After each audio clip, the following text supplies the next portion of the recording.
This next video is about pressure management. So whenever someone comes to see me for either prolapse or pelvic tension, honestly, I want to see how bad is their Valsalva and what their pelvic floor is doing. I find that a lot of people are holding their breath, and they're holding their breath in a downward way. And so I tell them we're gonna do a lot of weird things, and it's gonna involve blowing up a balloon. And if they can't blow up the balloon, then I just use Kleenex. And sometimes I have them do this internally, and most of the time I don't. So I have them get anything and pillowcase, gown, roll it up. They're gonna place it at their perineum so they can just feel pressure. And then I have them blow up the balloon. So go ahead and stretch this thing out and blow up the balloon. I'm gonna turn sideways so you can see what's happening at my lower abdomen if I'm not thinking about it.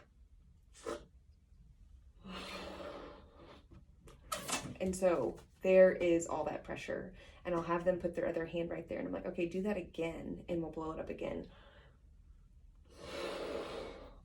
I'm like, oh, okay, now you feel that pressure down, and when you felt that pressure down, did you also feel that pressure down? And they're like, oh my gosh, I do. I'm like, okay, well now I want you to, this will be the second session, they're already gonna be familiar with that pucker. So now I want you to pucker, lift anus up and in, and blow up that balloon, keeping your hand right there.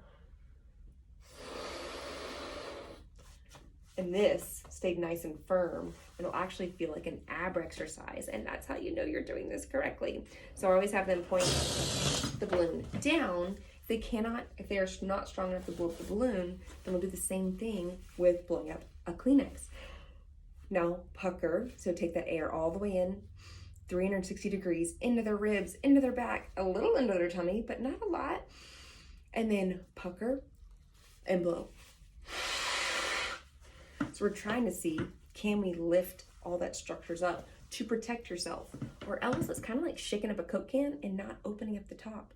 That pressure is gonna go somewhere, and if it can't go up top, it's either gonna blow out a disc, it's gonna blow out a hernia, cause GERD, or prolapse, or pelvic tension. So if you're always bearing down onto it, the pelvic floor is gonna be like, ah! And always having to think about it, and always tight and always tense, because it's trying to hold everything up together because it's doing something that you're not doing for it. So I hope that makes sense. This is usually something I do in the second or third visit. This is pretty early in the session, so that way whenever they go out in the gym, I'm like, oh, and the girls are like, okay, we're gonna pucker as you exhale. They remember this, and it's nice to give them this tactile cue so my finger doesn't have to be there. So it's another thing we can do fully dressed if we need to. And then if I do the standing assessment, I'll do it next time to make sure, are you doing this correctly? So in the standing assessment, you'll see that I have them blow up the balloon, have them blow up their nose, blow their nose, I have them lift something, and can you move your body in that way to make sure that all three of your pistons are moving up together. You are fearfully and wonderfully made.